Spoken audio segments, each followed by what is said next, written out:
Hi friends, welcome to my YouTube channel. ഇന്ന് ഞാൻ വരയ്ക്കാൻ പോകുന്നത് സ്നോ വൈറ്റിനെയാണ്. അപ്പോൾ ആദ്യം തന്നെ നമുക്ക് ഫേസ് വരയ്ക്കാം. ഞാൻ ഇന്ന് പുതുതായി ഒരു യൂട്യൂബ് ചാനൽ തുടങ്ങിയാണ്. നിങ്ങളെല്ലാവരും ലൈക്കും സബ്സ്ക്രൈബും ചെയ്യാൻ മറക്കല്ലേ. ഞാൻ ഡ്രോയിങ് മാത്രമല്ല ക്ലേ ആർട്ടും ക്രാഫ്റ്റുകളും ഇടുന്നതായിരിക്കും. അപ്പോൾ നമ്മുടെ സ്നോ വൈറ്റിന് നമ്മൾ ഹെയർ വരയ്ക്കുന്ന ആ സൈഡായിട്ടുണ്ട്. ഇനി നമുക്ക് സ്നോ വൈറ്റിൻ്റെ കഴുത്ത് വരച്ചു കൊടുക്കാം. അതിനുശേഷം നമുക്ക് സ്നോ വൈറ്റിൻ്റെ ഹെയറിലെ ഒരു പോർഷൻ വരച്ചു കൊടുക്കുകയാണ് ചെയ്യുന്നത്. ഇനി നമുക്ക് സ്നോ വൈറ്റിൻ്റെ ഹെയർ ബാൻഡ് വരച്ചു കൊടുക്കാം. അപ്പോൾ നമ്മൾ ഹെയർ ബാൻഡിന് വരച്ചു കൊടുക്കുകയാണ്. അപ്പോൾ അതിനുശേഷം നമുക്ക് ഹെയർ ബാൻഡ് ഒരു ബോ വരയ്ക്കാം. ആ ബോ നമ്മൾ വരച്ചു കഴിഞ്ഞതിന് ശേഷം നമുക്ക് അപ്പുറത്തെ വശത്തു നിന്നും ബോ ബാക്കി ഫുള്ള് കംപ്ലീറ്റ് ആക്കാം. അതിനുശേഷം നമുക്ക് സ്നോ വൈറ്റിന് ഹെയർ ഇപ്പുറത്തു നിന്ന് വരച്ചു കൊടുക്കാം.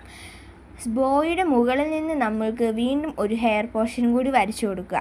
അതിനുശേഷം നമുക്ക് സ്നോ വൈറ്റിൻ്റെ ഹെയർ ബാക്ക് വരച്ചു കൊടുക്കാം.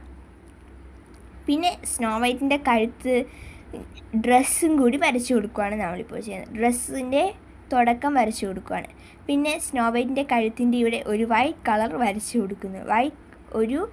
ഇത് വരച്ചു കൊടുക്കുകയാണ്. ഇനി നമുക്ക് സ്നോ വൈറ്റിൻ്റെ കൈ വരച്ചു കൊടുക്കാം. സ്നോ വൈറ്റിൻ്റെ കൈ നമുക്ക് വരച്ചു കൊടുക്കുകയാണ്. അതിനുശേഷം സ്നോ വൈറ്റിൻ്റെ കൈയുടെ പഫിൻ്റെ അടിയിൽ നമുക്ക് ഒരു എലാസ്റ്റിക് പോലെ വരച്ചു കൊടുക്കാം. അതിനുശേഷം ഇപ്പുറത്തെ വശത്ത് സ്നോ വൈറ്റിൻ്റെ വൈറ്റ് കളർ വീണ്ടും വരച്ചു കൊടുക്കാം. അതിനുശേഷം നമുക്ക് ഇപ്പുറത്തെ വശത്ത് ഇതുപോലെ തന്നെ കൈ വരച്ചു കൊടുക്കാം. അതിനുശേഷം എലാസ്റ്റിക് വീണ്ടും വരച്ചു കൊടുക്കാം. ഇനി നമുക്ക് സ്നോ വൈറ്റിൻ്റെ പോലെ ഒരു പഫ് വരച്ചു കൊടുക്കാം. അത് കഴിഞ്ഞ് നമുക്ക് സ്നോ വൈറ്റിൻ്റെ ഡ്രസ്സിന് സെൻറ്ററിൽ വെച്ചിട്ട് ഒരു 2 ലൈൻസ് വരച്ചു കൊടുക്കണം. ഇനി നമുക്ക് സ്നോ വൈറ്റിൻ്റെ ബോയുടെ ഇപ്പുറത്തുനിന്നും അപ്പുറത്തുനിന്നുമായിട്ട് 2 ബോ ചെറുത് വരച്ചു കൊടുക്കുക. ഇനി നമുക്ക് സ്നോ വൈറ്റിൻ്റെ കണ്ണ് വരയ്ക്കാം. ആദ്യം നമുക്ക് സ്നോ വൈറ്റിൻ്റെ പിരികം വരച്ചു കൊടുത്തു. ഇനി ശേഷം നമുക്കിനി കണ്ണ് വരച്ചു കൊടുക്കുക. അപ്പുറത്തെ വശത്തും അതേപോലെ തന്നെ പിരികം വരച്ചു. പിന്നെ നമുക്ക് മൂക്ക് വരയ്ക്കുകയാണ് ചെയ്യേണ്ടത്. അപ്പോൾ നമ്മൾ സ്നോ വൈറ്റിൻ്റെ മൂക്കും വരച്ചു. ഇനി നമുക്ക് കണ്ണിൻ്റെ ഐബ്രോ വരച്ചു കൊടുക്കാം. ഇനി പിന്നെ നമുക്ക് കണ്ണ് വരച്ചു കൊടുക്കാം. അപ്പോൾ കണ്ണ് 2 വശത്തും ഒരേപോലെ തന്നെ. അത് കഴിഞ്ഞിട്ട് കണ്ണിൽ വീണ്ടും ഒരു പിരികം 2 വരച്ചു കൊടുക്കാം. പിന്നെ നമുക്ക് സ്നോ വൈറ്റിന് ചുണ്ട് വരച്ചു കൊടുക്കുകയാണ് ചെയ്യേണ്ടത്. അപ്പോൾ സ്നോ വൈറ്റിൻ്റെ ചുണ്ട് നമ്മൾ വരച്ചു കൊടുത്തു.